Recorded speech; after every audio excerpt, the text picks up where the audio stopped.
Hello. In part 2 I promised to look in more detail at Cadbury Castle, an Iron Age hill fort on a limestone outcrop overlooking the village of Tickenham on the southern fringe of the Somerset Levels, 5 miles from Yeovil.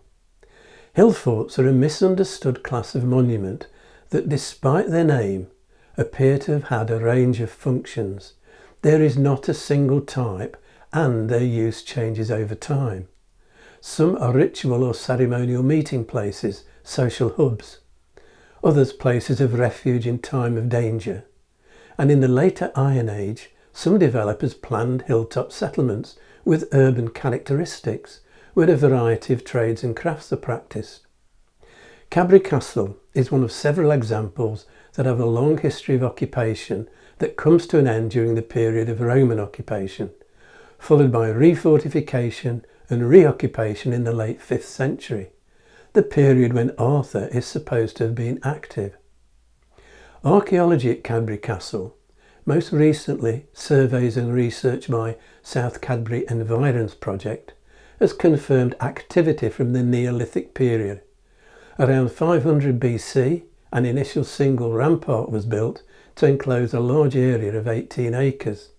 Further defensive earthworks were added around 200 BC.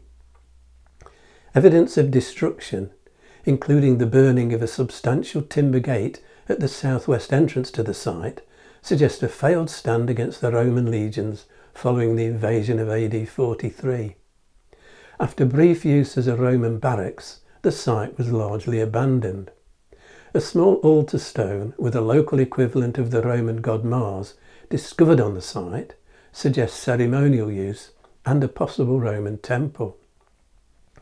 The site was reoccupied and re-fortified around 470 and continued in use until the late 6th century. In this phase of occupation, the inner earth rampart was rebuilt with dry stone walls, timber revetment and a raised wooden walkway, employing techniques similar to Roman military practice.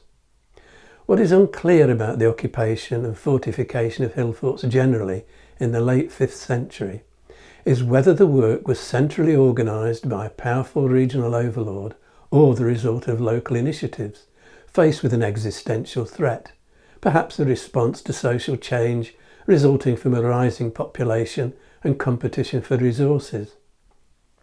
Whoever was in charge at Cadbury Castle had sufficient authority and influence to mobilise significant manpower and enjoyed a following large enough to be able to defend such a large site. Excavations in the late 1960s revealed a rectangular building 66 feet by 33 feet, interpreted as a great hall or feasting hall.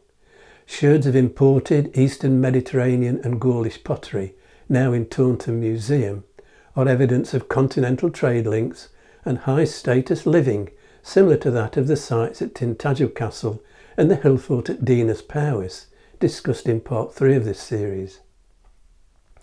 The views from Cadbury Castle are extensive, stretching from Exmoor and the Severn Estuary across to South Wales and the Brecon Beacons.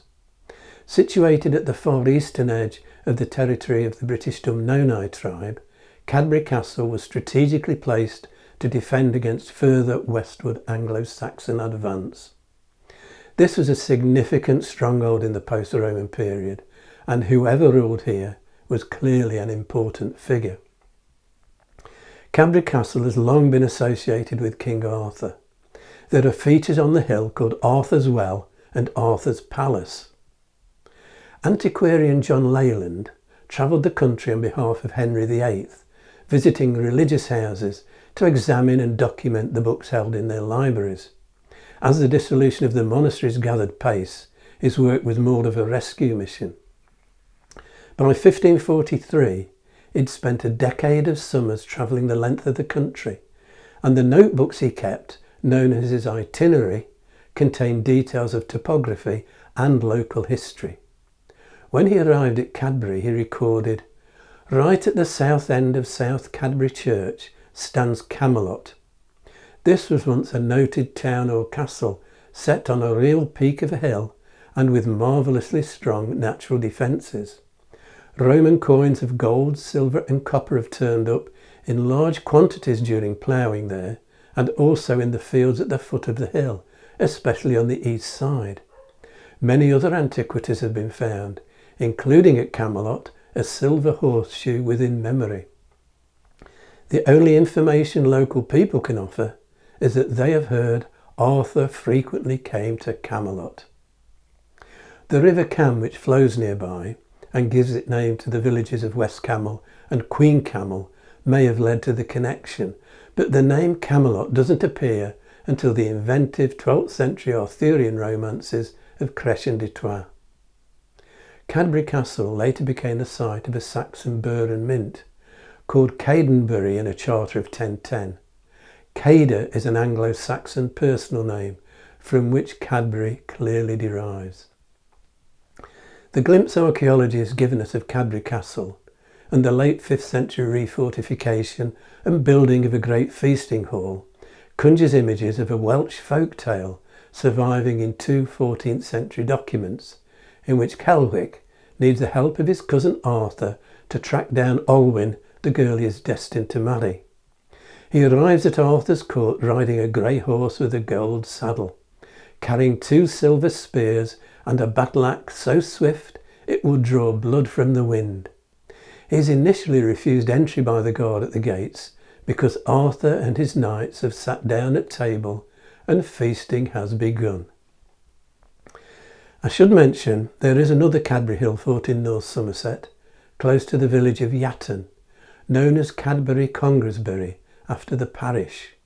It was similarly reoccupied and re-fortified in the 5th century, with stone defences faced with turf and topped with a timber rampart. Imported Gaulish pottery, Mediterranean ware and other finds, including fragments of glass, excavated between 1968 and 1973, are evidence of yet another high-status post-Roman settlement, possibly a late 5th or early 6th century monastery founded by St Conga, after whom Congresbury is named, which is referenced as a ruin in Asser's Life of Alfred, written at the end of the 9th century. Next time, the connection between Britain and Brittany, and events in Gaul as Roman power declined, and the story of Riotimus. If you've enjoyed this video, hit the like and subscribe buttons and click on the notification bell to be informed when the next video is available, or you can subscribe by clicking on the rose window over my shoulder.